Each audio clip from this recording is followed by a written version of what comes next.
Por favor, busque Mateo 5, los versos 27 y 28. Oísteis que fue dicho, no cometerás adulterio. Pero yo os digo que cualquiera que mira a una mujer para codiciarla, ya adulteró con ella en su corazón. Como ya lo he dicho antes, el corazón del problema es el problema del corazón humano. Ahora, ¿cómo podemos desarrollar una vida de pensamientos limpios? Jesús como que está diciendo que la contaminación no está en el aire, ni en las aguas, ni en los campos de cultivo, sino en nuestro corazón, nuestra mente, nuestra alma. Y para conocer el verdadero significado de la felicidad, debemos ser puros y limpios interiormente. Y es muy importante que usted entienda qué es lo que está dentro de usted, porque eso es lo que cuenta. Bien, se dice que un niño se goza con lo que tiene, un joven se deleita con lo que hace, pero un adulto siente satisfacción por lo que es.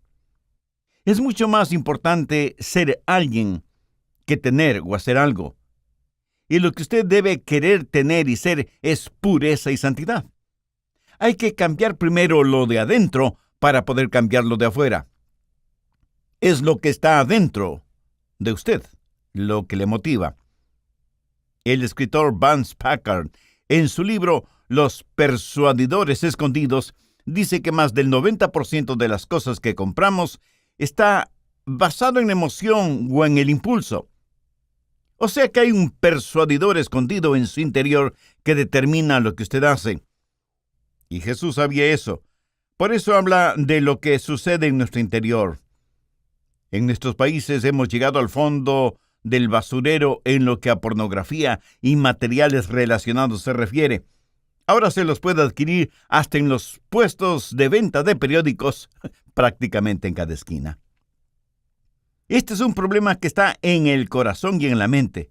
Por eso el Señor dijo, cualquiera que mira a una mujer para codiciarla, ya adulteró con ella en su corazón. La pornografía es una prisión psicológica. Envenena la mente.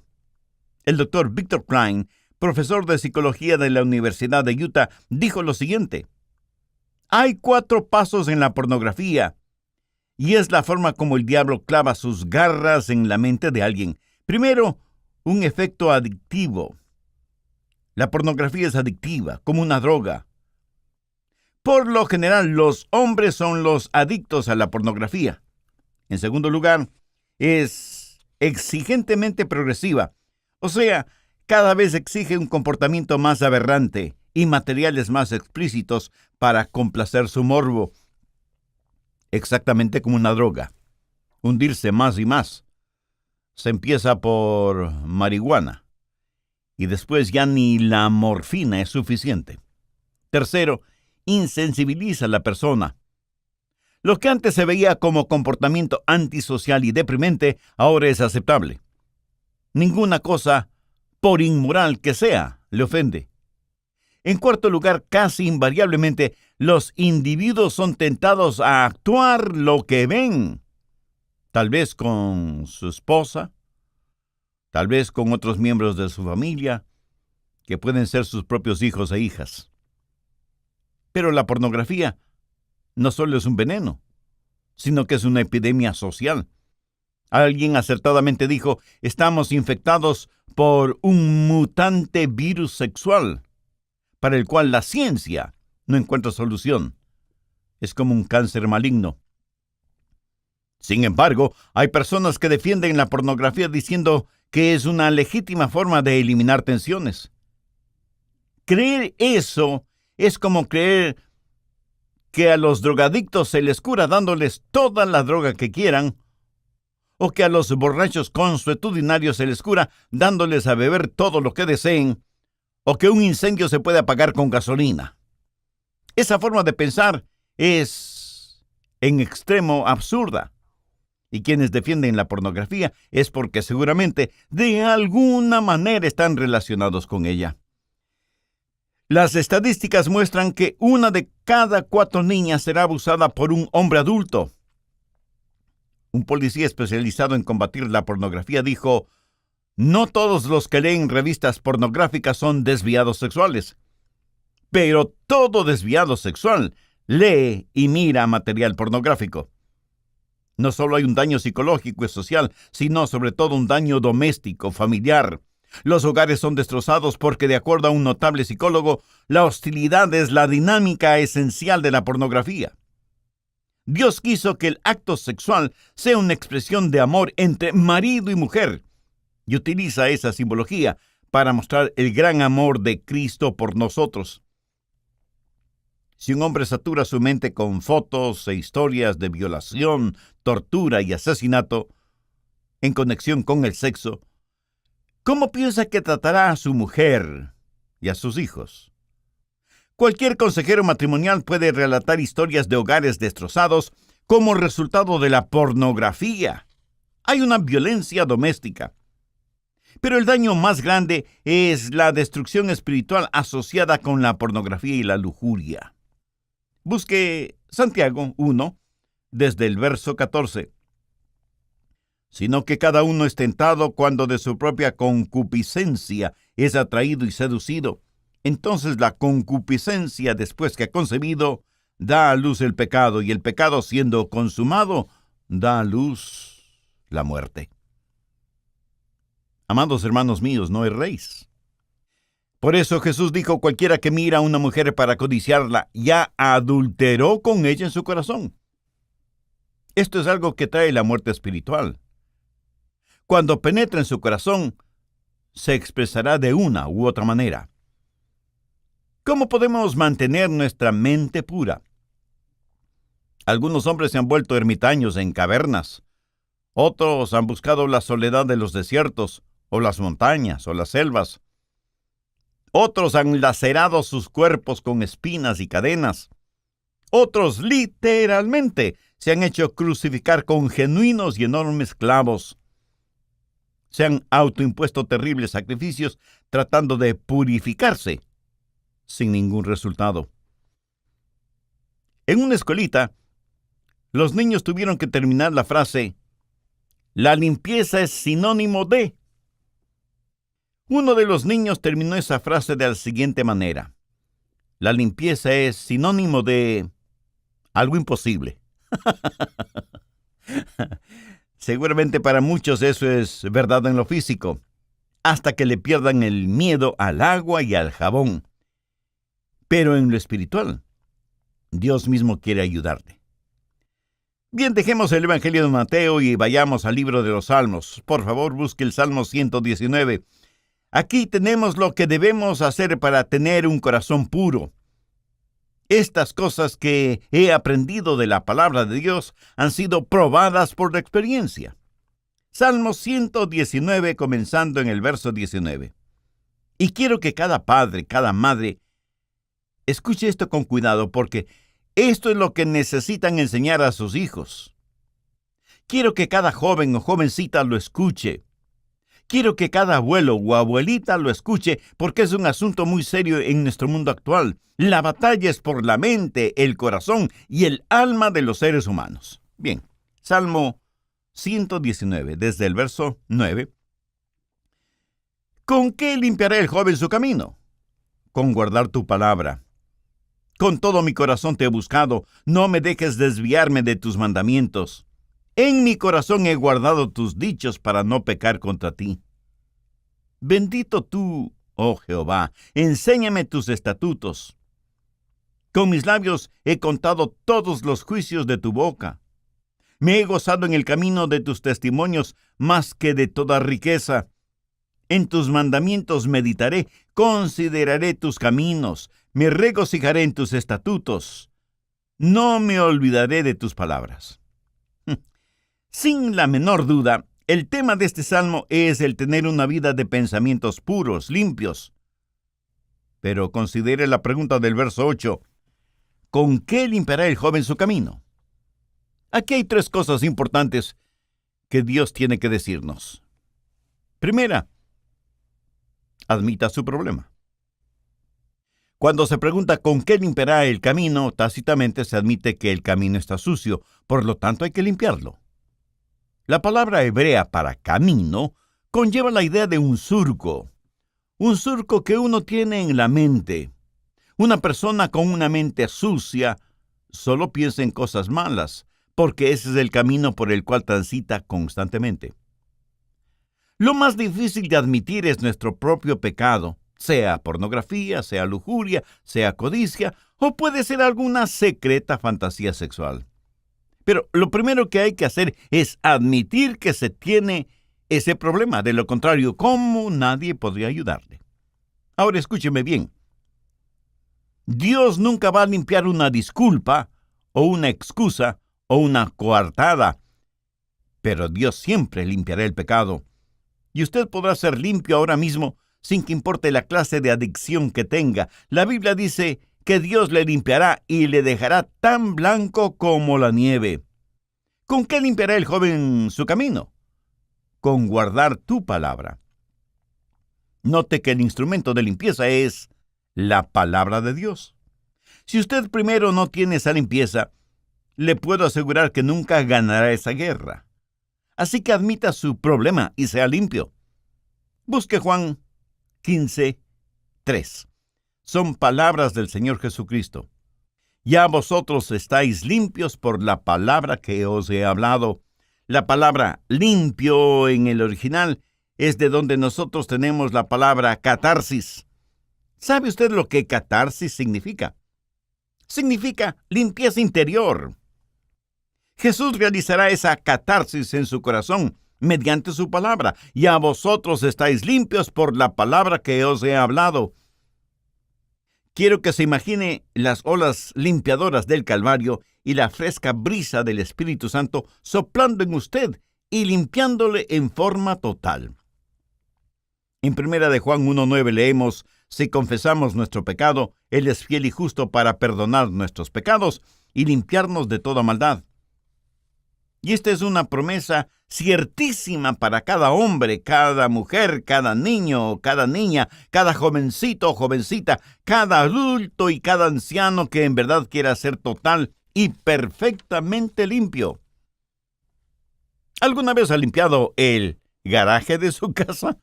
¿O cualquier otra habitación de su casa en donde ha acumulado cosas que no sabe qué son o para qué sirven? Y una vez que ese lugar está limpio, es más fácil mantenerlo limpio.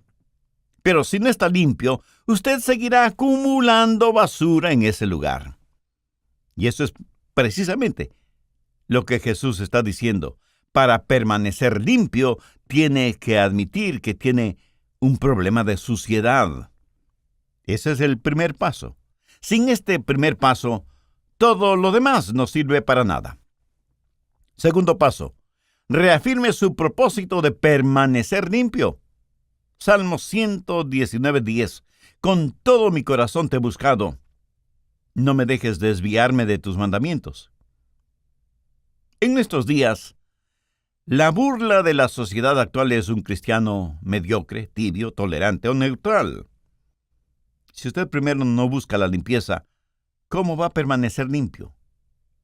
Cada día tiene que reafirmar su propósito de permanecer limpio, buscando a Dios con todo su corazón, su alma, su mente, su fuerza. En otras palabras, con todo su ser. El salmista no dice que ha buscado a Dios a medias. Dice: con todo mi corazón te he buscado. Hay una batalla por su mente. Y si usted no ha entregado su corazón por completo a Dios, perderá esa batalla. El apóstol Santiago dice lo siguiente: el hombre de doble ánimo es inconstante en todos sus caminos. Y en Santiago 4:8 leemos: acercaos a Dios, y Él se acercará a vosotros. Pecadores, limpiad las manos. Y vosotros, los de doble ánimo, purificad vuestros corazones. Veamos ahora Deuteronomio 4:29.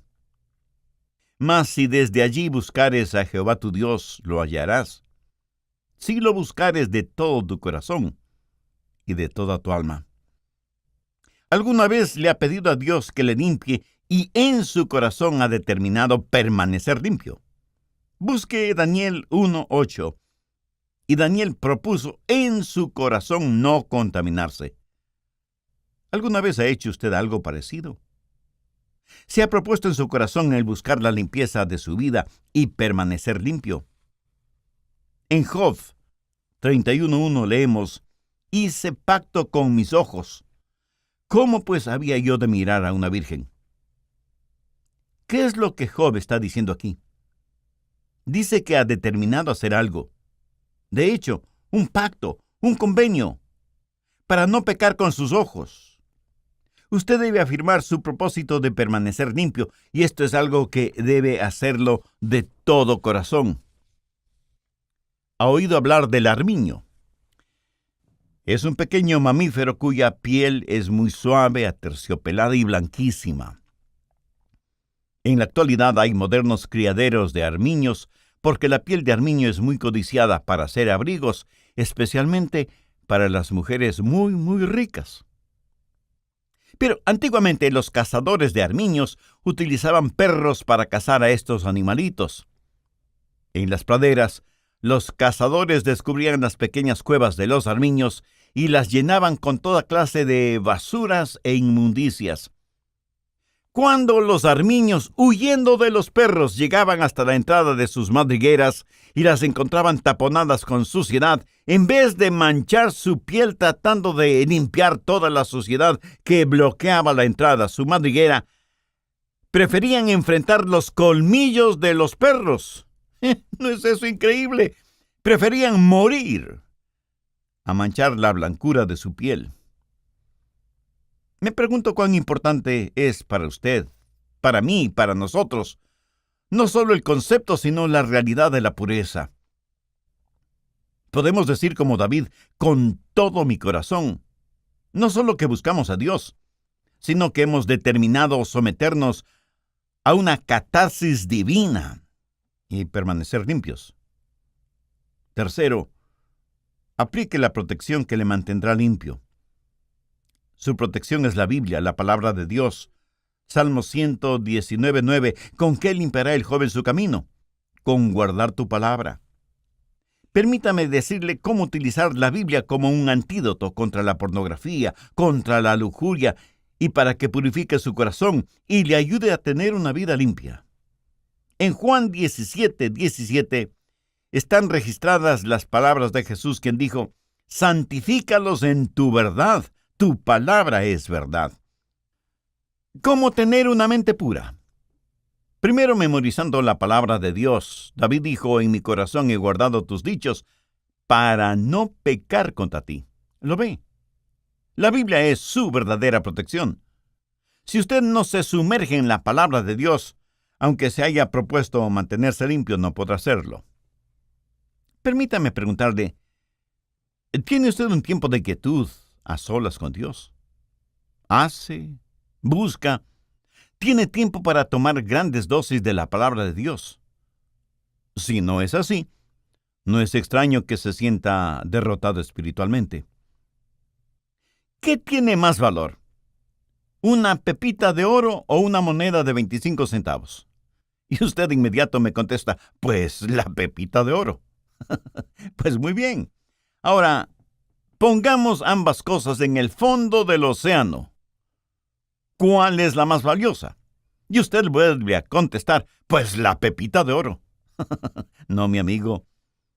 Si la pepita de oro y la moneda de 25 centavos están en el fondo del océano, quiere decir que no sirven para nada ni para nadie, ¿no le parece? Sí lo entendió, ¿verdad? Y usted me pregunta: pastor, ¿hay alguna analogía en eso? Bien, piense conmigo.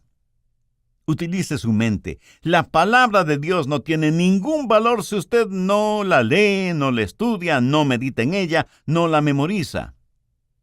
En cambio, el hacerlo transformará su vida.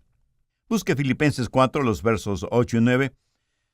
Por lo demás, hermanos, todo lo que es verdadero, todo lo honesto, todo lo justo, todo lo puro, todo lo amable, todo lo que es de buen nombre, si hay virtud alguna, si algo digno de alabanza, en esto pensad. Lo que aprendisteis y recibisteis y oísteis y visteis en mí, esto haced, y el Dios de paz estará con vosotros. Todo lo que Pablo describe en el verso 8 está en la palabra de Dios. Y si lo pensamos bien, es una descripción del Señor Jesucristo. Aunque ya lo he dicho antes, bien vale la pena repetirlo nuevamente. Nuestro buen y sabio Dios nos ha hecho de tal manera que no podemos pensar en dos cosas totalmente diferentes al mismo tiempo. Si usted piensa lo que debe estar pensando, no tendrá tiempo para pensar lo que no debe estar pensando. Parece un trabalenguas, pero no lo es, piénselo. Usted debe estar pensando en la palabra de Dios y debe guardar la palabra de Dios en su corazón y memorizarla en su mente. Todo lo que es puro, verdadero, honesto, justo, amable, son las cosas en las cuales debemos estar pensando, meditando y memorizando. Hay un pequeño parásito marino que se alimenta de plantas y moluscos y cosas parecidas. Lo primero que hace ese parásito es atacar el músculo que mantiene a la concha cerrada. Cuando ha logrado debilitar ese músculo, abre fácilmente la concha y se alimenta de su contenido. Escúcheme, un pensamiento impuro es como ese parásito. Pero usted tiene el antídoto para ese parásito. Y ese antídoto es la palabra de Dios. Segundo, personalice la palabra de Dios. Salmo 119:12 dice, bendito tú, oh Jehová, enséñame tus estatutos. ¿De qué vale que memorice la palabra de Dios si no la entiende? Usted debe personalizarla. No es suficiente el conocer los hechos de la Biblia con todo y lo maravillosos que son, pero usted no puede separar la palabra de Dios del Dios de la palabra.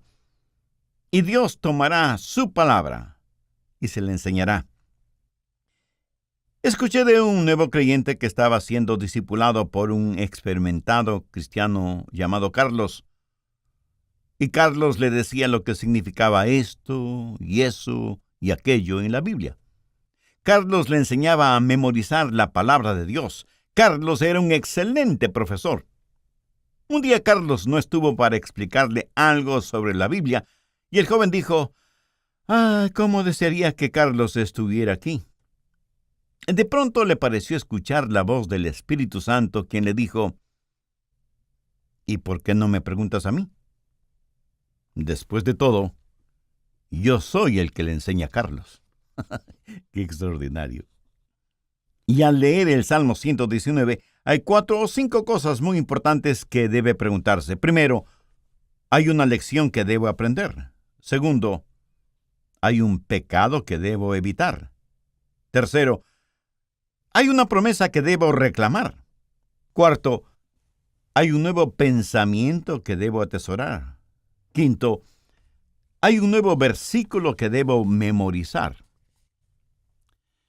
Tercero, debemos verbalizar la palabra de Dios. Salmo 119:13. Con mis labios he contado todos los juicios de tu boca.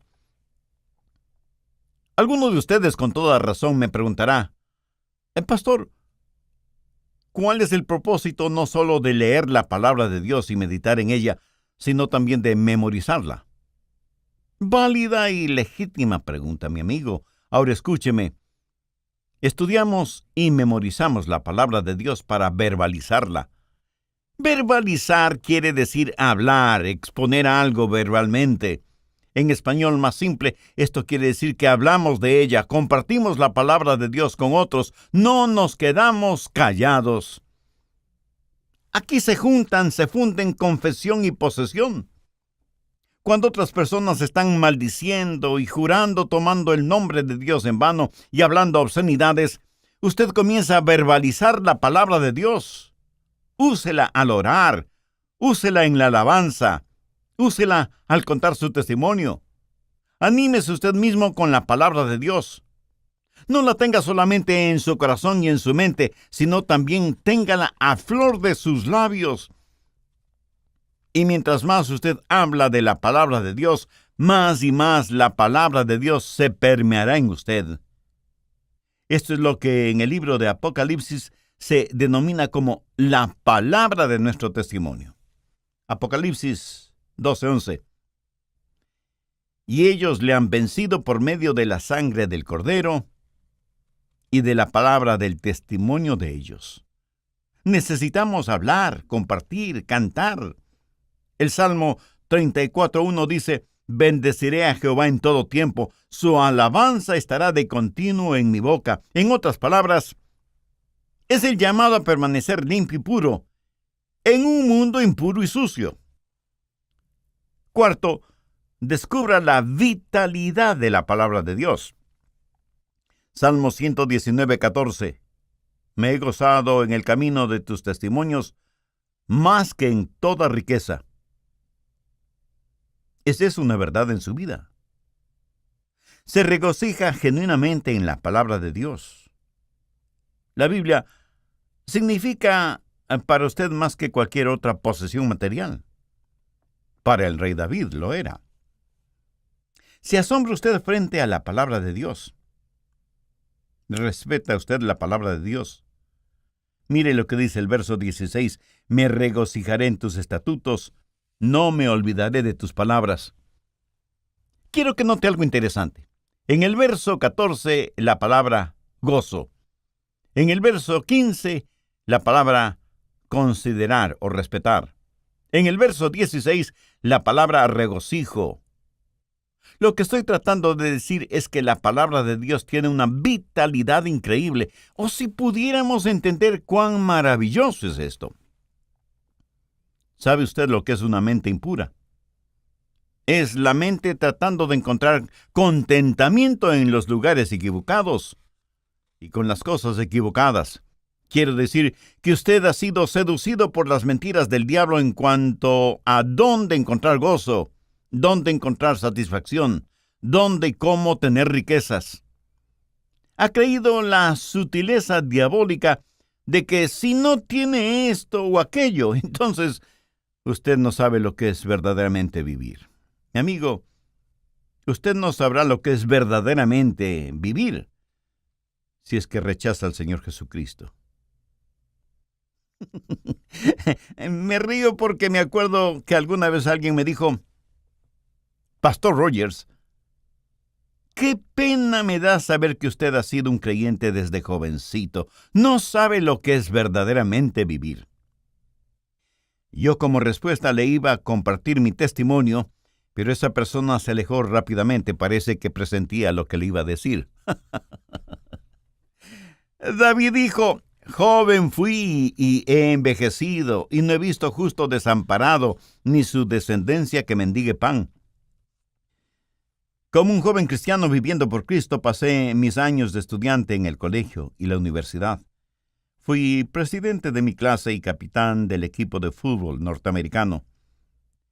Y no lo estoy contando esto por orgullo, sino para destacar que viví por Jesús. Entonces, me mantuve puro hasta llegar al altar matrimonial y me he mantenido hasta este momento amando y sirviendo a mi querido Salvador, el Señor Jesucristo. ¿Por qué?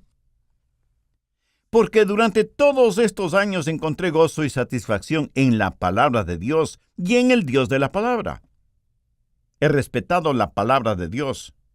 Me he regocijado en la palabra de Dios. He descubierto y sigo descubriendo las riquezas de la palabra de Dios. Mi amigo, no se abarate usted mismo ni sacrifique lo importante. En el altar de lo inmediato, encuentre su realización en Jesús. Quinto, internalice la palabra de Dios. Salmo 119:15. En tus mandamientos meditaré. ¿Sabe usted lo que es meditar? Esta palabra tiene dos connotaciones. La una es rumiar y la otra es regurgitar. Dicen que la vaca tiene 4 estómagos y que cuando está en el campo comiendo alfalfa o hierba, deposita esos alimentos en sus estómagos. Luego va y se acuesta bajo un árbol y piensa en la alfalfa o la hierba, regurgita esos alimentos hasta su boca y comienza a masticarlos lenta y metódicamente. Seguramente alguna vez usted habrá visto alguna vaca o vacas, y toros también, por supuesto, plácidamente en el campo, rumiando la alfalfa o la hierba. Lo hacen para asimilar el alimento en forma completa. La idea de meditar no significa tragar, sino rumiar, aprovechar al máximo el alimento. ¿Alguna vez ha tarareado una melodía que tiene en su cabeza, aunque no se acuerda de las palabras? Y se pasa todo el día tarareando o silbando esa canción. Así debe ser con la palabra de Dios. ¿Cuán importante es la meditación en la palabra de Dios para usted? Veamos lo que dice el Salmo 119:23. Príncipes también se sentaron y hablaron contra mí, mas tu siervo meditaba en tus estatutos. Y en el verso 48 dice, alzaré asimismo mis manos a tus mandamientos que amé y meditaré en tus estatutos. Y un poco más adelante, en el verso 97 leemos, oh, cuánto amo yo tu ley. Todo el día es ella mi meditación. Y en el verso 99, más que todos mis enseñadores he entendido porque tus testimonios son mi meditación. Y finalmente, en el verso 148, se anticiparon mis ojos a las vigilias de la noche para meditar en tus mandatos.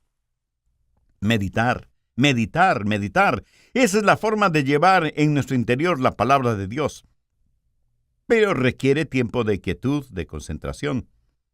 Por eso es que es tan indispensable que usted separe diariamente un tiempo de quietud íntima y de comunión personal con Dios.